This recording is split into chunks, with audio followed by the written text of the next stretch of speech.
Hi, George Petersen here from Front of House.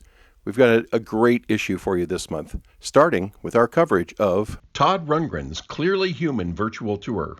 We go inside this entirely new spin on roadshows, with Todd Rundgren in a 10-piece band doing 25 live geo-fenced performances on this multi-city hybrid virtual tour of major U.S. markets. Houses of worship worldwide have taken the COVID shutdown as an opportunity to gear up for reopening with audio updates.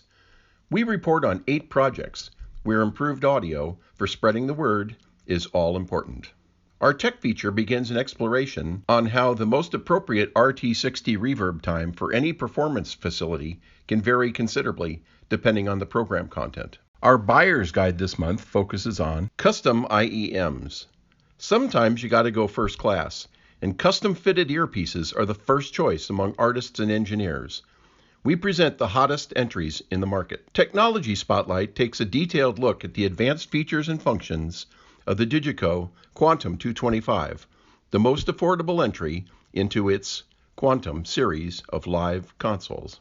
Road Test checks out Radial Engineering's HDI, a high-performance direct box that transports the usual DI functions way beyond the usual.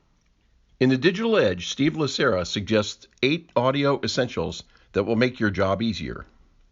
In Sound Sanctuary, John McJunkin, our man in the pews, offers advice on achieving a punchy, yet not overwhelming, drum sound within the church environment. There's a lot more in this month's issue of Front of House, whether you read it online, in print, or with our way cool, free iPad edition. But wherever you go, whatever you do, don't piss off the sound guy.